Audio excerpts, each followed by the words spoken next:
Bismillahirrahmanirrahim. Assalamualaikum warahmatullahi wabarakatuh. Alhamdulillahi rabbil alamin. Wassalatu wassalamu ala ashrafil anbiya'i wal mursalin Sayyidina Muhammad wa ala alihi wa ashabihi wa man sara ala nahjihi wa iktafa bi atharihi ila yaumiddin. Qad qala Allah Ta'ala fi kitabihil karim wa huwa asdaqul qailin. A'udzu billahi as-sami'il 'alim minasy syaithanir rajim min hamzihi wa nafthihi wa nafthihi. Ya ayyuhalladzina amanu ittaqullaha haqqa tuqatih wa la tamutunna illa wa antum muslimun. Wa qala aydan jalla sya'nuhu fi ayatin ukhra, ya ayyuhan nas ittaqu rabbakumul ladzi khalaqakum min nafsin wahidah wa khalaqa minha zawjaha wa batha minhuma rijalan katsiran wa nisaa'a wa taqullaha alladzi tasaaluna bihi wal arham innallaha kana 'alaikum raqiba. Wa qala aydan ya ayyuhalladzina amanu ittaqullaha wa qulu qawlan sadida yuslih lakum a'malakum wa yaghfir lakum dhunubakum wa may yuti'illaha wa rasulahu faqad faza fawzan 'azima. Fa inna asdaqal hadithi kitabullah wa khairal hadi hadi Muhammadin sallallahu alaihi wasallam wa syarral umuri muhdatsatuha fa inna kulla muhdatsatin bid'ah wa kulla bid'atin dhalalah wa kulla dhalalatin finnar. A'adana Allah wa iyyakum minan nar. Ma'asyiral muslimin wal muslimat, al ikhwa wal akhwat, a'azzakumullah. Alhamdulillah, di malam hari ini kita kembali melanjutkan pembahasan kita membahas kitab Manhajus Salikin wa Tawdih al-Fiqh fid Din li Fadilatul Syekh Abdurrahman bin Nasir As-Sa'di rahimahullah. Di malam hari ini kita masuk dalam pembahasan terkait dengan tempat-tempat yang terlarang untuk sholat padanya. Tempat-tempat yang seorang itu dilarang untuk sholat di dalamnya. Sebagaimana yang disebutkan oleh beliau di sini, wa tasihhus sholatu fi kulli mawdi'in, dan diperbolehkan untuk sholat di semua tempat. Yang terkait dengan permasalahan sholat, diperbolehkan untuk sholat di semua tempat. Ini pada hukum asalnya. Karena Nabi SAW bersabda, "U'titu khamsan lam yu'tahunna ahadun qabli." Aku diberikan oleh Allah 5 perkara yang tidak Allah berikan kepada orang-orang lain selain hanya aku saja yang mendapatkan 5 perkara itu. Nabi mengatakan, "Nusirtu birru'bi masirata syahrin." Aku diberikan pertolongan dengan rasa takut musuh selama 1 bulan perjalanan. Artinya sebelum Rasulullah SAW datang untuk berperang, kisaran waktu 1 bulan perjalanan, musuh sudah gentar. Ini kelebihan Nabi SAW. Kemudian, di antara perkara yang Allah Subhanahu wa taala berikan kepada Nabi Muhammad dan tidak diberikan kepada yang lain, wa ju'ilat liyal ardu masjidan wa tahura. Dan dijadikan untukku semua tempat yang ada di muka bumi ini sebagai sesuatu yang suci. Bisa dijadikan masjid. Semua tempat. Ini dalilnya bahwasanya kita sah untuk sholat di mana saja. Pergi di pantai, sholat di pantai, sah. Kalau nggak pakai sajadah, sah, sah. Yang berkebun, sholat di atas tanah, sah. Jawabannya sah. Walaupun tanpa pelapis. Walaupun tanpa pengalas. Karena Nabi mengatakan, wa ju'ilat liyal ardu masjidan wa tahura. Sesungguhnya setiap tempat yang ada di bumi ini semuanya dijadikan untukku sebagai masjid dan suci selama tidak ada najis. Maka Nabi mengatakan, fa ayyuma rajulin min ummati adrakathu shalah falyusalli. Maka laki-laki mana saja, siapapun dari umatku, kata Nabi, yang mendapati sholat, maka sholatlah. Jangan menunda-nunda. Oh, saya masih di pantai ini, nggak bisa dulu sholat karena di sini tidak ada sejadah. Nanti di rumah, akhirnya ngundur. Enggak. Jadi dia sholat karena di semua tempat itu bisa dipakai untuk sholat. Illa, kata Syekh Abdurrahman bin Nasr As-Sa'di, kecuali beberapa hal yang dikecualikan. Pada hukum asal semua tempat bisa dipakai untuk sholat, kecuali yang dikecualikan. Kecuali yang dikecualikan, nggak bisa dipakai untuk sholat. Yang pertama yang dikecualikan dan tidak boleh untuk sholat di sana, yaitu fi mahalli najisin, di tempat yang ada najisnya. Ini tidak boleh tempat-tempat yang bernajis. Apapun tempatnya, walaupun itu masjid, kalau ada najisnya, tidak boleh untuk sholat di situ. Intinya semua tempat yang di dalamnya ada najis, kecuali najisnya dihilangkan.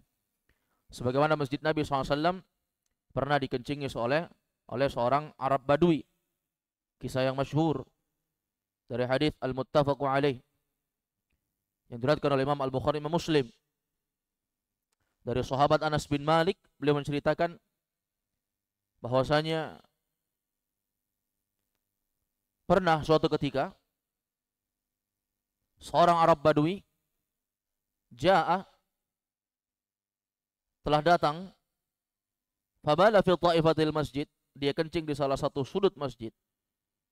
Fazajarahun nas, semua orang marah ketika itu. Falamma qadha fanahahumun Nabi SAW, tapi Nabi melarang orang-orang untuk marah.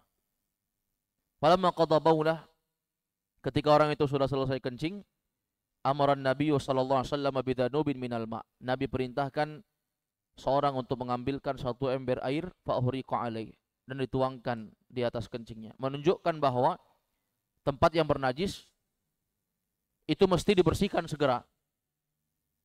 Nah, tempat yang bernajis tidak boleh untuk melakukan sholat di dalamnya. Ini tempat yang pertama. Jadi walaupun itu masjid, kalau ada najisnya dibersihkan. Yang kedua, tempat yang tidak boleh untuk sholat, kata beliau, au maghsubin, atau kata beliau tempat-tempat yang didapatkan dengan cara merampas. Maghsub, ya, dicuri, dirampas, hasil yang haram. Tempat-tempat yang didapatkan dengan cara yang haram. Nah, ini bisa menjadikan sholatnya menjadi sholat yang bermasalah di sisi Allah Subhanahu wa ta'ala. Yang ketiga, yang terlarang untuk sholat, au fi maqbaratin, atau di kuburan. Atau di kuburan. Nah, di kuburan juga tidak boleh untuk sholat, kecuali sholat yang dikecualikan. Seperti sholat jenazah diperbolehkan untuk sholat di kuburan, karena telah datang amalan tersebut dari Nabi SAW dan diamalkan oleh para ulama as-salaf. Ketika seorang tidak bisa mendapati waktu untuk pelaksanaan sholat jenazah, tidak memungkinkan untuk ditunggu dan tidak memungkinkan untuk dihadiri dengan waktu yang cepat, sementara jarak tempuh jauh, maka dia tidak masalah untuk sholat di kuburan, menyolati jenazah tersebut. Ini dikecualikan. Tapi untuk sholat 5 waktu, tidak boleh seorang untuk sholat di kuburan. Terlarang. Bukan karena kuburan itu bernajis. Kita katakan kalau kuburan itu tidak najis sekalipun, tidak ada najisnya sekalipun, tetap tidak diperbolehkan. Kenapa? Karena ilatnya bukan karena najis, tapi larangan untuk sholat di kuburan itu sebabnya disebutkan oleh Fadilatul Syekh Dr. Saleh Fauzan Al-Fauzan, seorang ulama besar di negeri Saudi Arabia. Beliau mengatakan di antara illah sebab kenapa kita dilarang sholat di kuburan itu untuk saddud dzari'ah, menutup celah supaya tidak terjadi pengagungan penyembahan terhadap kuburan. Sebagaimana kita maklumi, banyaknya kesesatan yang terjadi di masa jahiliyah zaman dulu itu ketika kita melihat pengagungan terhadap penghuni kubur, orang-orang soleh, ya, yang awalnya mereka menyanjung, memuji, mengagungkan dengan perkara yang kecil, kemudian sampai menyembah kuburan. Karena itu ditutup pintu-pintu celah yang mengantarkan seorang kepada kesyirikan. Maka tidak boleh untuk sholat di kuburan. Yang keempat, kata Syekh Abdurrahman bin Nasr Az-Sa'di, yang tidak boleh untuk sholat di dalamnya, kata beliau, au hammam, atau hammam. Hammam itu kamar mandi. Beda mirhat. Mirhat itu WC. Kalau kamar mandi itu tidak ada kloset di dalamnya. Hanya sekedar untuk mandi atau seorang buang air kecil saja, atau biasanya dipakai untuk sekaligus tempat berwudu. La ba'sa fihi, tidak masalah. Selama tidak ada najis yang zahir, yang nampak jelas di dalamnya. Nah, ini tidak diperbolehkan, apalagi WC yang ada klosetnya. Ya, yang hammam saja tidak ada klosetnya, tidak ada WC-nya, tidak boleh untuk sholat. Kalau dikatakan kan hanya dipakai untuk mandi, kan kita tidak buang hajat di sini. Siapa yang bisa memastikan seorang yang mandi itu dia hanya mandi saja? Kan belum bisa dipastikan. Mungkin kita bisa menjaga, tapi orang lain yang masuk di situ, kan kita tidak tahu apakah mereka hanya mandi saja atau sekaligus buang hajat juga di situ, buang air kecil. Karena kita tidak tahu. Kalau itu ma'asyiral muslimin azakumullah, hammam yang sekedar kamar mandi tanpa kloset itu saja tidak diperbolehkan, apalagi kalau di dalamnya ada kloset yang seorang buang air besar dalamnya. Ini jelas sekali sesuatu yang tidak boleh untuk dipakai sholat. Nah, ini termasuk di dalamnya seperti rumah-rumah modern zaman sekarang ya. Di bagian kamar itu pernah ya dilihat rumah-rumah orang-orang yang megah itu, kamarnya megah seperti hotel, ya, bersih. Tapi di bagian kamarnya itu, dekat dari tempat tidurnya itu, ada di situ kloset.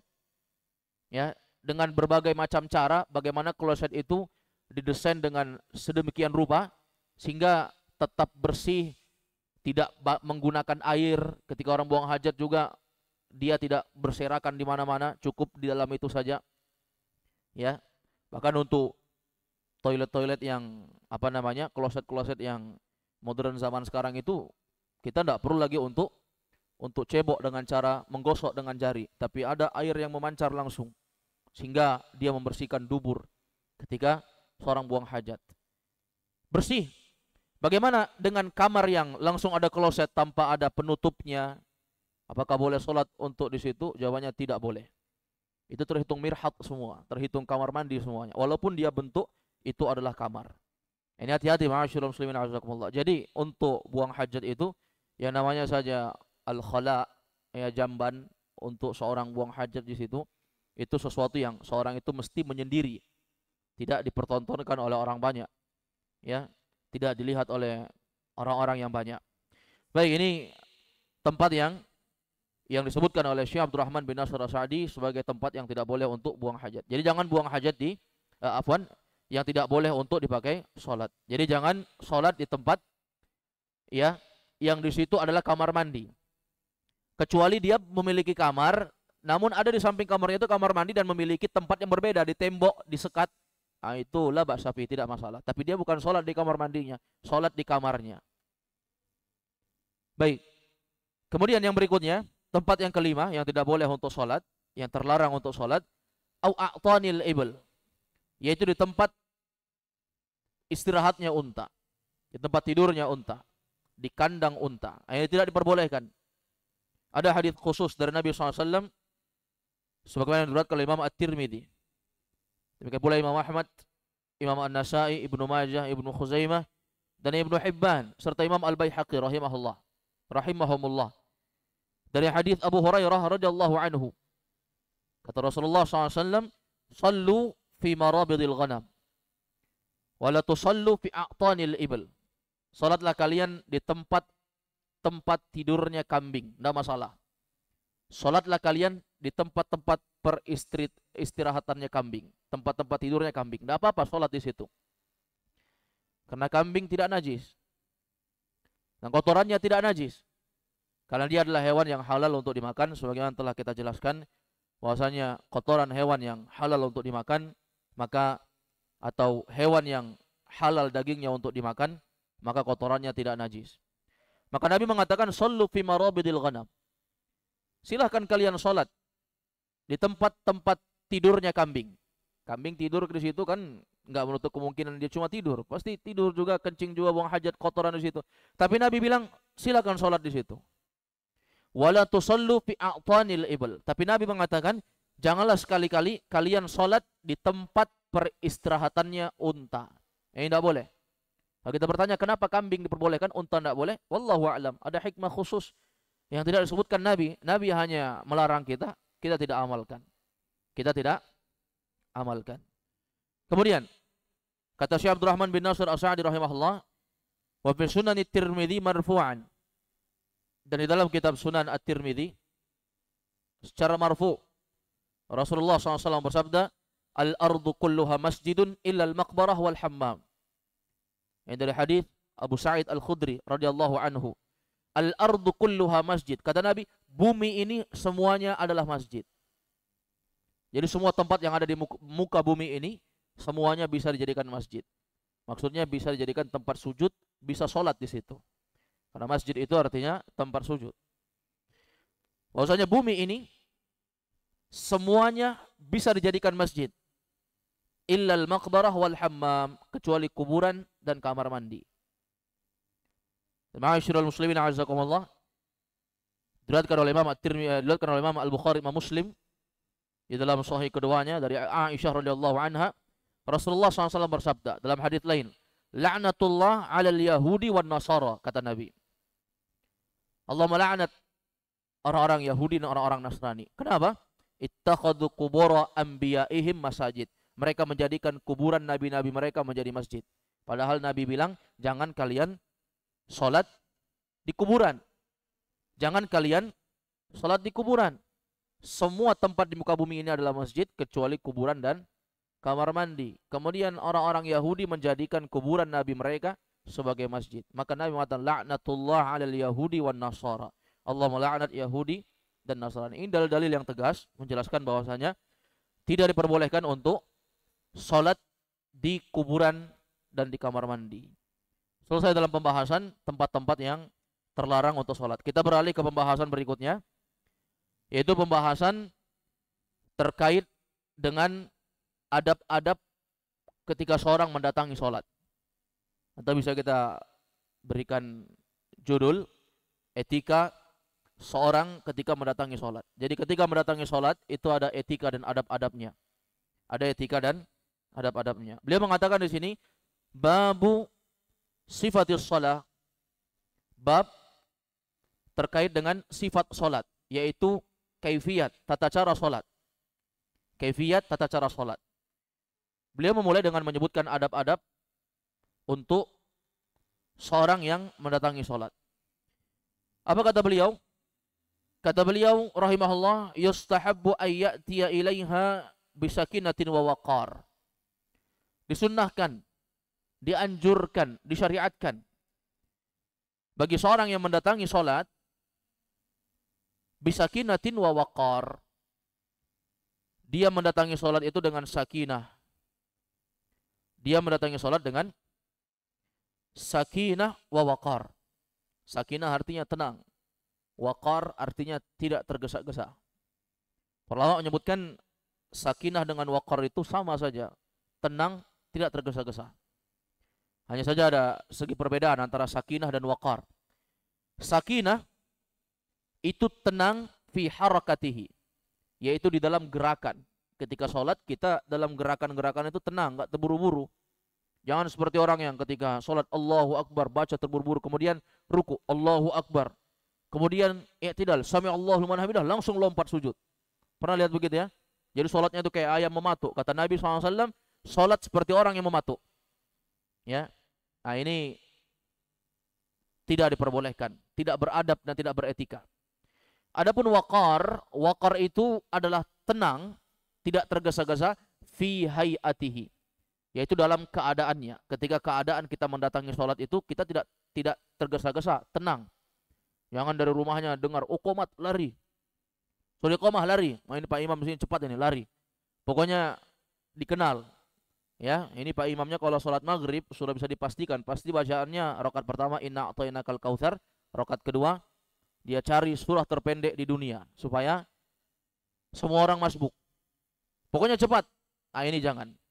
Ini dilarang oleh Nabi SAW sebagaimana disebutkan dalam hadis yang diriwayatkan oleh Imam Al-Bukhari, Imam Muslim. Dari Abu Hurairah radhiyallahu anhu, Nabi mengatakan idza thuwiba lis-salati fala ta'tuha wa antum tas'aun. Apabila kalian mendatangi salat, maka janganlah kalian mendatangi salat dengan tergesa-gesa, dengan berlari. Jangan datangi salat dengan lari. Ya, lari-lari dari rumah sampai salat ngos-ngosan. Apalagi orang gemuk sampai di saf dia Allahu Akbar, suara nafasnya ngos-ngosan. Ganggu orang di sebelah. Apalagi rumahnya jauh, lari sampai masjid lari. Ya, sampai di masjid keringatan. Akhirnya basah semua badannya, kalau sujud dia melekat semua keringatnya itu di karpet.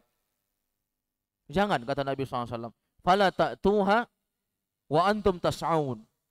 Janganlah sekali-sekali salah seorang di antara kalian mendatangi salat dalam keadaan tergesa-gesa, berlari dia. Jangan.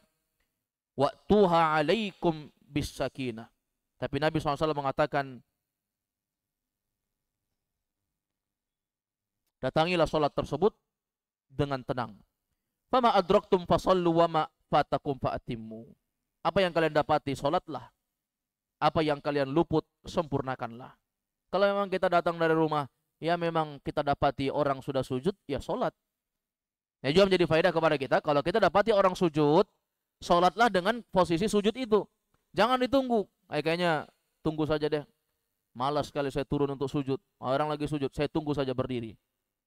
Ya kan, jangan. Tapi Nabi mengatakan, wa ma adraktum fasallu. Apa yang kalian dapati posisi orang di masjid sedang begitu, salatlah langsung.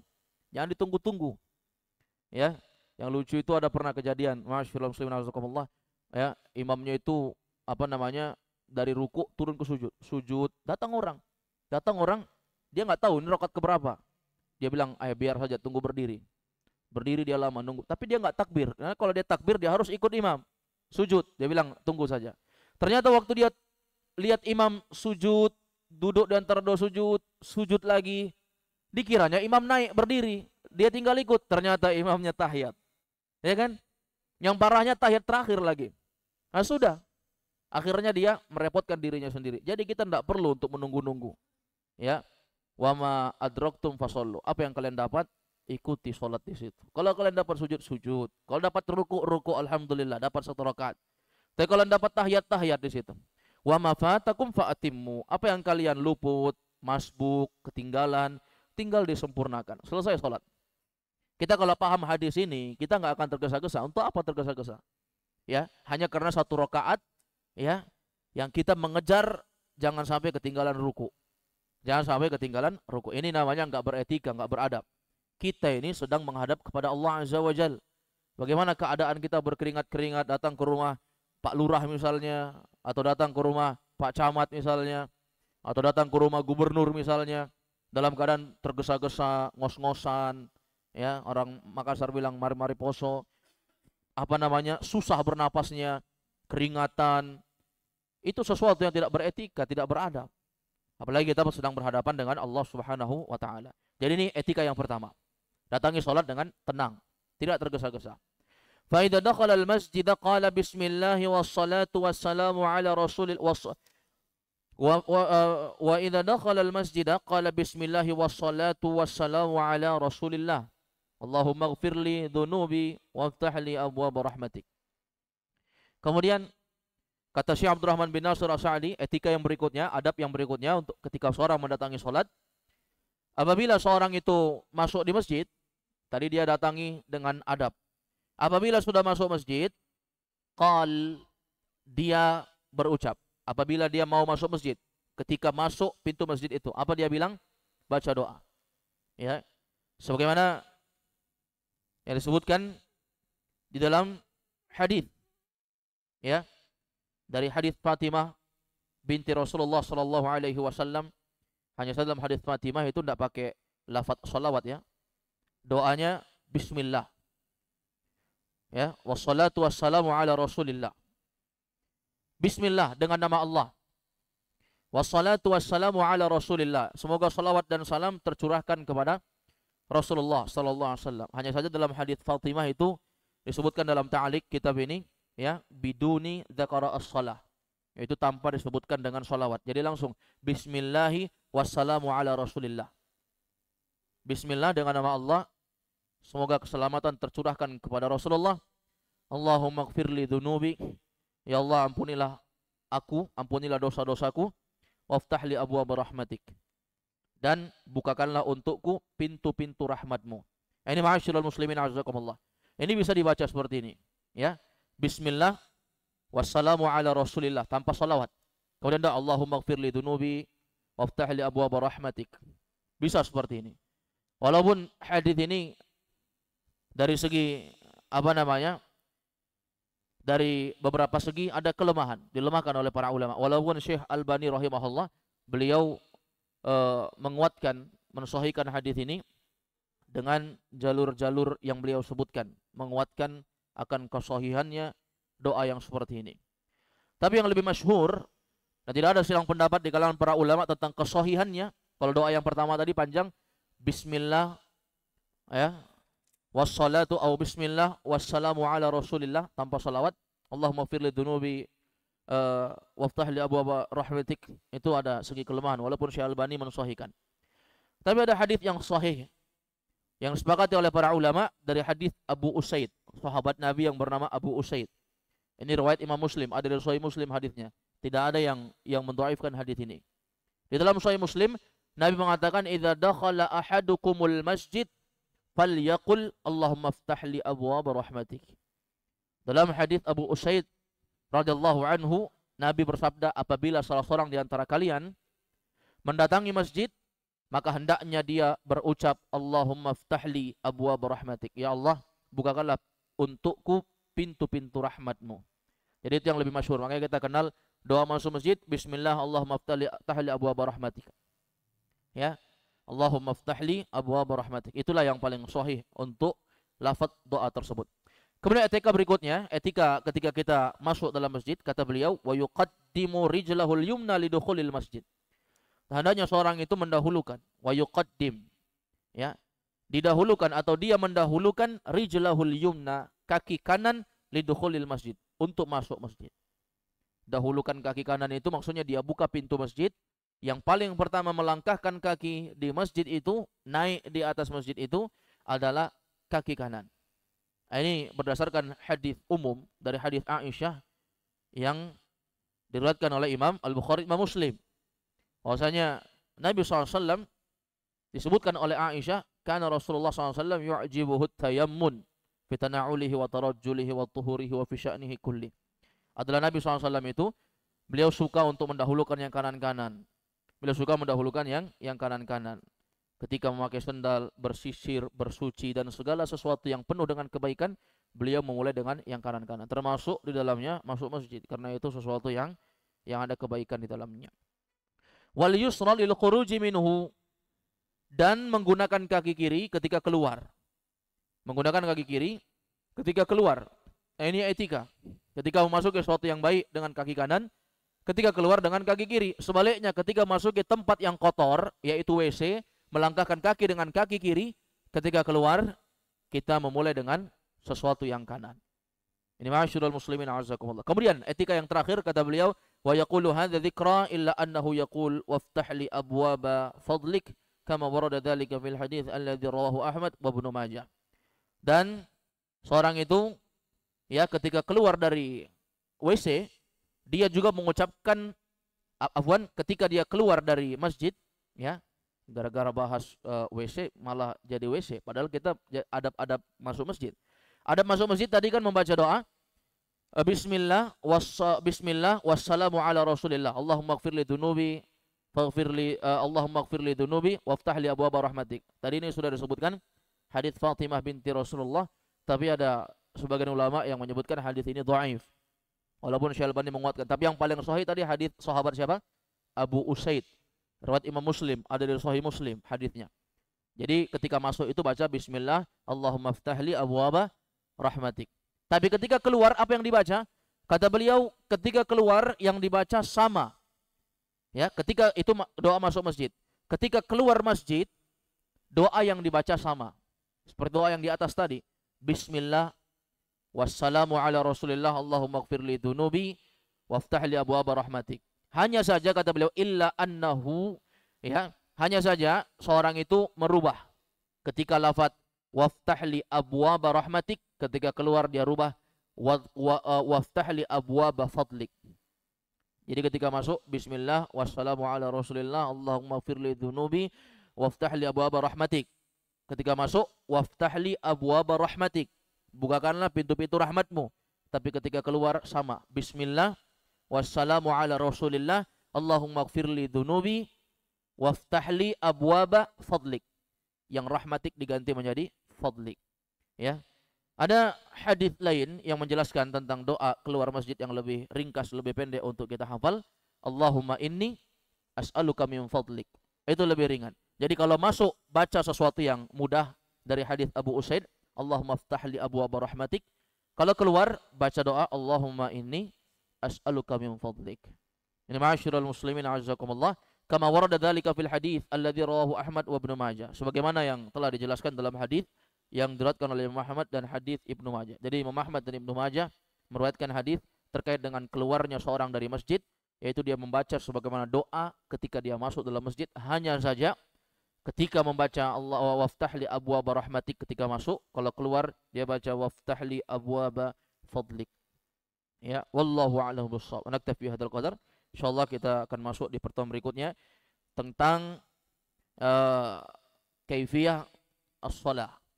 Ya, tata cara salat dari mulai takbiratul ihram sampai seorang salam, dan setelah itu baru masuk nanti pembahasan zikir setelah salat. Jadi ada juga pembahasan zikir setelah salat. Insyaallah taala nuwasil fi usbu'il qadim fi waqtin akhar. Wassallallahu wasallam ala Muhammad wa ala alihi wa sahbihi wasallam.